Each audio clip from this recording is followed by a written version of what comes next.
আসসালামু আলাইকুম রহমতুল্লাহি অবরকাতুহু। সম্মানিত দর্শক, রাজনীতি থেকে আওয়ামী লীগের আলোচনা কোনো অবস্থাতেই বাদ দেওয়া যাচ্ছে না। প্রধান উপদেষ্টা ডক্টর মোহাম্মদ ইউনূস তিনি যেভাবে বলছেন যে ফ্যাসিস্টকে আর ফিরে আসতে দেওয়া হবে না, এক। দুই নম্বর হলো যে আওয়ামী লীগের মতো একটা ফ্যাসিস্ট দলকে বিদায় করার জন্য ১৬টি বছর আমাদেরকে অপেক্ষা করতে হয়েছে। তো আগামীতে যদি এরকম কোনো ফ্যাসিস্টের উদ্ভব হয়, সেক্ষেত্রে জাতিকে যেন ১৬ বছর অপেক্ষা করতে না হয়, এজন্য যেভাবে সংস্কার দরকার, পরিবর্তন দরকার, আইন দরকার, কানুন দরকার, যেভাবে স্টিম রোলার দরকার, কঠোর হওয়া দরকার, সবই তিনি করবেন। এগুলো তার মোদ্দা কথা। তার যারা সহযোগী রয়েছেন, তার পক্ষে যারা কথাবার্তা বলেন, তাদের মুখে দৈনিক যদি ১০০টি কথা হয় রাজনীতির কথা, সেখানে দেশ নিয়ে তেমন কোনো কথাবার্তা নেই, এনসিপি নিয়ে কোনো কথাবার্তা নেই, বিএনপি নিয়েও কোনো কথাবার্তা নেই। কেবলই মাত্র Awami League, Awami League, Awami League, Sheikh Hasina, Sheikh Hasina, Sheikh Hasina, fascist, fascist, fascist. এর বাইরে যারা সরকারের যাকে বলা হয় মাউথ স্পিচ হিসেবে কাজ করেন, তারা তো সবাই মোরালের সবাই আওয়ামী লীগকে যত কুৎসিত ভাষায় গালাগাল দেওয়া যায় সেভাবে গালাগাল দিচ্ছেন। এবং এই গালাগালির মধ্যে সেই কি বলবো, টেকনাফ থেকে তেঁতুলিয়া পর্যন্ত গত ১০ মাসে সবচেয়ে বেশি যে নামগুলো উচ্চারিত হয়েছে, তার মধ্যে ১ নম্বর হলো আওয়ামী লীগ, ২ নম্বরে শেখ হাসিনা, ৩ নম্বরে শেখ মুজিব বা বঙ্গবন্ধু। এখন এগুলোর প্রতিক্রিয়া কি, এগুলোর ফলাফল কি হতে পারে, সেগুলো নিয়ে আলোচনা করব। কিন্তু মার্কেটিংয়ের ভাষায় একটা কথা আছে, একটা স্লোগান আছে, সেটা হলো যে কোনো প্রচার এবং প্রোপাগান্ডা, সেটি নেতিবাচক হোক কিংবা ইতিবাচক হোক, আলটিমেটলি বা শেষ পর্যন্ত যার বিরুদ্ধে বা যার পক্ষে প্রচারণা চালানো হয়, ওটা মূলত তার পক্ষে চলে যায়। যেমন ধরুন, আমার বিরুদ্ধে কেউ বলল রনি খারাপ, রনি খারাপ, রনি খারাপ।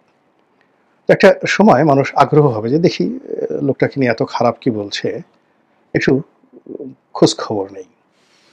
তখন আমি যদি সত্যিকার অর্থে খারাপ হয়ে যাই, তখন এই সমাজে কিন্তু ভালো মানুষের চেয়ে খারাপ মানুষের সংখ্যা বেশি। তারা দলে দলে আমার কাছে আসবে, এসে বলবে যে এইরকম নেতাই আমাদের দরকার, আপনার তাগত আছে, শক্তি আছে। এবং এইভাবেই প্রচারণার ফলে আমাদের পাক ভারত উপমহাদেশে হাজী মাস্তান, দাউদ ইব্রাহিম, ছোট শাকিল, ছোট রাজন তৈরি হয়েছে। এইভাবে ঢাকা শহরে সুইডেন আসলাম, টোকাই সাগর, মুরগি মিলন, তাদের তৈরি হয়েছে। এর কারণ হলো ওই নেতিবাচক প্রচারণা। মানে আমি সেই ৮০-র দশকের সবচেয়ে ভয়ঙ্কর একজন ছাত্রনেতা, মানে যার ভয়ে বাঘ এবং মহিষ এক ঘাটে পানি খেত। তো আমি নাম বললাম না, সেই ছাত্রনেতার যিনি বস, তিনিও ওইরকমই বাঘে মহিষে তার নামে পানি খেত, কিন্তু তিনি অনেকটা পলিটিক্যাল লিবারেল। আর যার কথা বলছি তিনি মানে চরিত্রের যত মন্দ দিক আছে, খুনি বলেন, ধর্ষক বলেন, চাঁদাবাজ বলেন, সব ওই সেই গুন্ডা ছাত্র নেতার সম্পর্কে সেই এরশাদ জামানাতে ঢাকা বিশ্ববিদ্যালয়ে খুবই নামকরা ছাত্রনেতা অভিযোগ ছিল। তো আমি আমার বাসায় একদিন বেড়াতে গেছেন সেই যে মহাগুন্ডার যিনি বস বেড়াতে গেছেন। তো আমি তাকে বললাম যে ভাই, ও আসলে কেমন, ওর তো এরকম এরকম এত খুন করেছে, খারাপই করেছে। উনি বললেন যে একেবারে বেগু ভুয়া, ও জীবনে একটা মুরগিও জবাই করেনি কখনো, মুরগির রক্ত দেখলে ছটফট ছটফট করে সে মানে আত্মহত্যা করার মতো অবস্থা হয়ে যেত, এরকম একটা ছেলে। তো তাকে বানিয়ে দেওয়া হয়েছে বাংলাদেশের সর্বকালের সেরা গুন্ডা। এবং সে যদি কোথাও টেলিফোন করত, সঙ্গে সঙ্গে সেখানে কান্নার রোল পড়ে যেত। এরকম অসংখ্য ঘটনা আছে। তো আপনি যখন কারো বিরুদ্ধে প্রচারণা করবেন, তখন ওই মন্দ লোকগুলো তার আশেপাশে যাবে এবং তাকে গ্যাং লিডার বানিয়ে তারা অপকর্ম করবে, আর সে সেই মন্দ না হয়েও সেই গ্যাংদের যারা অর্জিত সেই ধন সম্পদ, সেগুলো পায়ের উপর পা তুলে সে খাবে। এই গেল মন্দ প্রচারণার। তো আমার সম্পর্কে যদি আপনি প্রচারণা করেন যে এটা গুন্ডা, বাহিনী বাহিনীর প্রধান, আন্ডারওয়ার্ল্ডের ডন, এটা আছে এটা আছে, তো ওই লোকগুলো আমাকে সমীহ করবে এবং আমার কাছে আসবে, এবং আমি না চাইলেও এই আন্ডারওয়ার্ল্ডের ডন হয়ে যাব। আবার যদি আমার প্রশংসা করেন যে এই লোকটা ভালো, লেখাপড়া জানে, ইত্যাদি ইত্যাদি, তাহলে ওই ভালো লোকগুলো আমার প্রতি আকর্ষিত হবে, তারা আসবে এবং আমি সেই ভালো লোকদের মধ্যে নেতা হয়ে যাব। তাহলে আপনি যাই করেন না কেন, আলটিমেটলি কিন্তু পুরো জিনিসটাই আমার পক্ষে চলে আসছে। তো এইভাবে এখন আওয়ামী লীগ সম্পর্কে যে প্রচারণা চালানো হচ্ছে সরকারের পক্ষ থেকে, সরকার সমর্থকদের পক্ষ থেকে, শেখ হাসিনা সম্পর্কে যে প্রচারণা হচ্ছে, শেখ মুজিব সম্পর্কে যা চালানো হচ্ছে, আলটিমেটলি পুরোটা তাদের পক্ষে চলে যাচ্ছে। আর এই পক্ষে চলে যাওয়ার কারণে যেটা হচ্ছে, আওয়ামী বিরোধী শক্তির মধ্যে একটা আতঙ্ক, ভয় তৈরি হচ্ছে, এবং ভয় খুব খারাপ জিনিস। ধরুন আপনি মাঝপথে আপনি কোথাও যাচ্ছেন গভীর রাতে, অমাবস্যা রাতে, হঠাৎ করে আপনার মনে হলো যে সামনে যে একটা তাল গাছ আছে, তাল গাছে একটা ভূত আছে, আর তাল গাছের সেই রাস্তার উল্টো দিকে একটা বট গাছ আছে, সেই বট গাছে একটা পেতনি আছে। তো আপনি খুব জ্ঞানী গুণী বৈজ্ঞানিক, কিন্তু ওই রাতে আপনার মনে হলো যে এই ভূতটি, আপনি ছোটকালে গল্প শুনেছেন, সে রাত 12টার পরে একটা পা বট গাছে রাখে, আর পেতনি তার আর একটা পা এ তাল গাছে রাখে। তো হঠাৎ করে আপনি ওই গভীর রাতে একাকে যাচ্ছেন, আপনি একবার তাল গাছের দিকে তাকাবেন আর একবার সেই বট গাছের দিকে তাকাবেন। সেখানে পেতনি, ভূত থাকুক বা না থাকুক, পা থাকুক বা না থাকুক, আপনি মুহূর্তের মধ্যে ফ্রিজ হয়ে যাবেন, সেন্স হারিয়ে ফেলবেন। এটাই হলো সত্যিকার অর্থে বাস্তবতা। আপনারা যারা শ্রীকান্ত উপন্যাস পড়েছেন, সেই শ্রীকান্ত উপন্যাস শরৎচন্দ্র চট্টোপাধ্যায়ের, সেখানে শ্রীকান্ত যেভাবে সেই চিতার যে মানে চিতাখানা যেটাকে বলা হয়, শ্মশান ঘাট, সেখানে গিয়ে যেভাবে ভয় পেয়েছিলেন, এরকম ভয় পাওয়ার যে দৃশ্য বাংলা সাহিত্যে আর কেউ ফুটিয়ে তুলতে পারেননি। তো আওয়ামী লীগ সম্পর্কে এই যে যত প্রচারণা করা হচ্ছে, আলটিমেটলি আওয়ামী বিরোধী শক্তি যারা আছে তাদের মধ্যে ভয় তৈরি হয়ে যাচ্ছে। এখন যারা বলছেন, যারা প্রচার করছেন, তারা বুঝে হোক না বুঝে হোক, ইচ্ছায় হোক অনিচ্ছায় হোক, তারা কিন্তু নিজেরা ভয় পাওয়া শুরু করেছেন, এবং তাদের এই ভয়টি অনেকের মধ্যে তারা এগুলো সঞ্চারিত করছেন। ফলে ধরেন লন্ডনে এক লোক আছেন, তিনি শেখ হাসিনাকে খুব গালাগালি করেন, বা আমেরিকাতে একজন গালাগালি করেন। তো তিনি গালাগালি করেন, কিন্তু তার কাছে মনে হয়, আরে আমার তো আত্মীয় স্বজন ঢাকা শহরে আছে, আমার আপনজন আছে, প্রিয়জন আছে, আওয়ামী সন্ত্রাসীরা যদি একদিন সেই এদের উপর আক্রমণ চালায় তাহলে কি হবে? এই কথা বলতে বলতে কেউ যদি গাড়ি চালায়, মুহূর্তের মধ্যে দেখা গেল গাড়িতে অ্যাক্সিডেন্ট করলো। কেউ যদি ডাক্তার ইঞ্জেকশন দেয়, দেখা গেল যে মানুষের ইঞ্জেকশনের পরিবর্তে পশুর ইঞ্জেকশন দিয়ে ওরা মানুষটাকে মেরে ফেললো। এই হলো ভয়। তো এই গেল একটা সাইড, আওয়ামী লীগ সম্পর্কে আতঙ্কের একটা সাইড। অন্যদিকে যেটা হচ্ছে যে আওয়ামী লীগের যেই লোকগুলো অবদমিত ছিল, আপনি যে কোনো একটা অপরাধ, সেটা জেনা হোক, ব্যভিচার হোক, চুরি হোক, ডাকাতি হোক, এটা যখন বারবার আপনি তাকে খোঁটা দিবেন যে তুই চোর, তুই চোর, তুই চোর, তুই ডাকাত, তুই ডাকাত, তুই ডাকাত, তারপরে শরীয়তে বিচার করবেন, বিরাট গ্রামে একটা যাকে বলা হয় বিচার বসালেন, চোরকে পিঠমোড়া করে গাছের সঙ্গে বেঁধে জুতো পিটা করলেন, তারপর শেষে জুতোর মালা গলায় দিয়ে তাকে সারা দেশ ঘোরালেন। বিশ্বাস করেন, এ কাজে কোনো দিন চুরি বন্ধ হয়নি, ডাকাতি বন্ধ হয়নি। অনেক ডাকাতের চোখ তুলে দেওয়া হয়েছে, কিন্তু সে অন্ধ অবস্থায় ডাকাত দলের নেতা হয়ে গেছে। এরকম ঘটনা হাজার হাজার আছে। তো এইরকম ঘটনায় যেটা হয় সেটা হলো, ওই যে যারা অন্যায় করে, অপরাধ করে, ওদের সাহস বেড়ে যায়, শক্তি বেড়ে যায়, এবং একটা মানুষের সবচেয়ে বড় যে সম্পদ সেটা হলো তার লজ্জা, শরম, হায়া। তো মানুষ যখন এরকমভাবে প্রকাশ্যে লাঞ্ছিত, অপমানিত হতে থাকে, তখন তার এই লজ্জা, শরম, হায়াটা চলে যায়, সে বেহায়া হয়ে পড়ে। এবং বেহায়াদের মতো এরকম ভয়ঙ্কর প্রাণী এই মহাবিশ্বে আর নেই।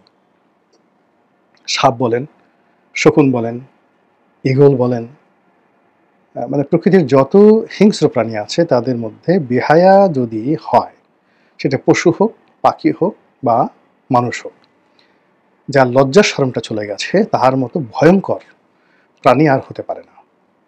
এখন আওয়ামী লীগের যে সমস্ত লোকজন পালিয়ে গেছে, পালিয়ে আছেন, অন্যায় করেছেন, তারা এই গত 10 মাস ধরে অনেকে অনুতপ্ত ছিলেন, অনেকে চিন্তা করছেন তওবা করব, অনেকে বলছেন যে না, আমি আর যা কিছু হচ্ছে এটা আমারই প্রাপ্য। কিন্তু যখন এই বিষয়গুলো নিয়ে বারবার আওয়ামী লীগ বলতে বলতে এমন অবস্থা হয়ে গেছে, এখন দেখা যাচ্ছে যে আওয়ামী লীগের বিরোধী যে মুখগুলো, সেটা সোশ্যাল মিডিয়াতে, বিশেষ করে ফেসবুক, ইউটিউব, এখানে আওয়ামী বিরোধী গ্রহণযোগ্য মানে জনপ্রিয়তা আছে এরকম মুখের সংখ্যা হাইয়েস্ট 5 থেকে 6টি, নট মোর দ্যান দ্যাট। কিন্তু এই 5 থেকে 6টি মুখকে মোকাবেলা করার জন্য 500-600 মানে 100 টাইমস 5 থেকে 600 আওয়ামী মুখ নতুন করে চলে আসছে, যাদের অনেকের বিরুদ্ধে পালানোর অভিযোগ, অনেকের বিরুদ্ধে দুর্নীতির অভিযোগ, সব কিছু বাদ দিয়ে এখন তারা আওয়ামী ন্যারেটিভ তৈরি করছে, আওয়ামী লীগের পক্ষে কথা বলছে, ডক্টর মোহাম্মদ ইউনূসের বিপক্ষে কথা বলছে, আওয়ামী যারা বিরোধী লোক তাদেরকে হুমকি দিচ্ছে, ধামকি দিচ্ছে। এবং যে সমস্ত লোকদের প্রচার প্রপাগান্ডার কারণে আওয়ামী লীগের পতন হয়েছে, উল্টোভাবে এখন তাদেরকে তারা হুমকি ধামকি দিয়ে তাদের জীবনকে তছনছ করে দিচ্ছে। এবং এখন যে গত, যদি আপনি 3 মাসের সোশ্যাল মিডিয়ার ট্রেন্ডিং দেখেন, এবং সেখানে ফেসবুক, লিঙ্কডইন এবং টুইটার, তার সঙ্গে ইউটিউব, এখানে গিয়ে দেখেন যে আওয়ামী লীগের যারা পক্ষে কথা বলেছেন এবং ইউনূসের বিপক্ষে যারা বলেছেন তাদের সম্মিলিত ভিউ কত, আর যারা আওয়ামী লীগের বিপক্ষে বলেছেন এবং ইউনূসের পক্ষে বলেছেন তাদের ভিউ কত, দেখবেন যে 1:1000, যেটা এই 2025 সনের ফেব্রুয়ারি মাসে কল্পনাই করা যেত না। অর্থাৎ ফেব্রুয়ারি মাসে এটি উল্টো ছিল জাস্ট, অর্থাৎ যত কথাবার্তা হতো আওয়ামী লীগের পক্ষে তারা যদি 1000 হতো, আর আওয়ামী লীগের পক্ষে যে কথাবার্তা সেটা একও হতো না। এখন এটা আপনি গিয়ে দেখেন, ট্রেন্ডিংটা দেখেন, যারা ফেসবুক নিয়ে গবেষণা করেন, ইউটিউব নিয়ে গবেষণা করেন, এবং এটা এমন ভয়ঙ্কর অবস্থায় পৌঁছে গেছে, স্বয়ং প্রধান উপদেষ্টা, তিনি জাতিসংঘ অথবা কোনো আন্তর্জাতিক সংস্থার কোনো ভদ্রমহিলা, খুব উচ্চ পদস্থ ভদ্রমহিলা, তার সঙ্গে দেখা করেছেন তার কার্যালয়ে, এবং তিনি সেখানে এই যে অপতথ্য, অপপ্রচারণা, এটা বন্ধ করার জন্য তিনি সেই জাতিসংঘ বা ওই ওনার যে ভদ্রমহিলা যে প্রতিষ্ঠান তার সহযোগিতা কামনা করেছেন। তো বুঝেন যে তার অবস্থা এখন কোন পর্যায়ে পৌঁছে গেছে। একইভাবে ডক্টর মোহাম্মদ ইউনূস, যেটা সবসময় তিনি একটা ওপেন মিডিয়াতে বিশ্বাসী, এবং তিনি আজকের যে অবস্থায় এসেছেন এটা মূলত মিডিয়ার কল্যাণে। তো সেই তিনি ফেসবুকের যারা মালিক পক্ষ, মেটা, ফেসবুকের মূল কোম্পানি মেটা, তো মেটার কিছু কর্তা ব্যক্তি, হর্তাকর্তা, তারা ডক্টর মোহাম্মদ ইউনূসের সঙ্গে দেখা করেছেন। তো তিনি সেখানেও আবেদন করেছেন, যে আবেদন শেখ হাসিনাও করেননি। শেখ হাসিনার মন্ত্রী পলক বা অন্যান্য যারা আছে তারা মেটাকে ঘুষ দেওয়ার চেষ্টা করেছে, বিজ্ঞাপন দেওয়ার চেষ্টা করেছে, মেটাকে ম্যানেজ করার চেষ্টা করেছে, কিন্তু মেটার কাছে কখনো অসহায়ত্ব প্রকাশ করেনি। কিন্তু ডক্টর মোহাম্মদ ইউনূস মেটাকেও খুব অনুনয় বিনয় করে, আমি মুরব্বী মানুষ, এরকম একটা জায়গাতে আসছি, যা কিছু হচ্ছে তোমরা আমাদেরকে সহযোগিতা করো। এবং আমেরিকান যে কোম্পানি, এগুলো তারা কিন্তু সাধারণত মজা নেয় যখন আপনি মেটা বা ইউটিউব, সেখানে কোনো একটা বিষয়ে আপনি ট্রেন্ডিং করতে পারেন, কোনো একটা মতাদর্শকে, যে মতাদর্শের ফলে মানুষের মনে ফেয়ার অ্যান্ড গ্রিড তৈরি হয়, লোভ এবং ভয়। সেই লোভ এবং ভয় থেকেই কিন্তু ওদের যত ব্যবসা, মানে এটা কিন্তু ইন্টারন্যাশনাল, মানে যাকে বলা হয় স্ট্র্যাটেজি, মানে যারা এই সোশ্যাল মাধ্যম চালান, সামাজিক মাধ্যম চালান, ওই মালিক পক্ষের প্রথম কাজ হলো যারা ভয় তৈরি করতে পারে, আতঙ্ক তৈরি করতে পারে, এবং যারা মানুষকে লোভ দেখাতে পারে, তাদেরকে তাদের যে এআই সিস্টেম প্রমোট করে। এবং ওই যে ভয় থেকে তাদের মার্কেটিং শুরু হয়, লালসা থেকে তাদের মার্কেটিং শুরু হয়। এবং যে সমস্ত মানুষ ভীত সন্ত্রস্ত, গিয়ে দেখবেন ওই তাদের সামনে যে সকল প্রোডাক্টের বিজ্ঞাপন আসে, ওই ভয় দূর করার প্রোডাক্ট, যে সমস্ত মানুষ লোভী তাদের সামনে গিয়ে দেখবেন যে বিভিন্ন সেই লোভ সংক্রান্ত, সেটা নুড ফিল্ম হোক কিংবা জুয়া হোক, এই ধরনের বিজ্ঞাপন তাদের সামনে আসতে থাকে। এবং এটাই সামাজিক মাধ্যমের সবচেয়ে হাই ভ্যালু বিজ্ঞাপন বলেছি। যখন তারা কোনো দুর্বল একটা শ্রেণীকে পেয়ে যায়, তখন সেখানে তারা এই ধরনের যে বিজ্ঞাপনগুলো তারা কালেকশন করে, যেগুলো রেট অনেক অনেক বেশি। তো এখন মেয়েটা বুঝে গেছে বাংলাদেশে যে এখন কারা শেখ হাসিনাকে ভয় পাচ্ছে, কারা আওয়ামী লীগকে ভয় পাচ্ছে। তো এই কারণে তারা এটাকে আরও ব্যবসায়িকভাবে প্রমোট করা শুরু করে দিয়েছে। যারা সামাজিক মাধ্যম নিয়ে গবেষণা করেন, যারা সামাজিক মাধ্যম নিয়ে ব্যবসা বাণিজ্য করেন, তারা অবশ্যই এই বিষয়টা আমার চেয়ে ভালো জানেন। মহান আল্লাহ আমাদের সবাইকে হেদায়েত দান করুন এবং হেফাজত করুন। আসসালামু আলাইকুম ওয়া রাহমাতুল্লাহি ওয়া বারাকাতুহু।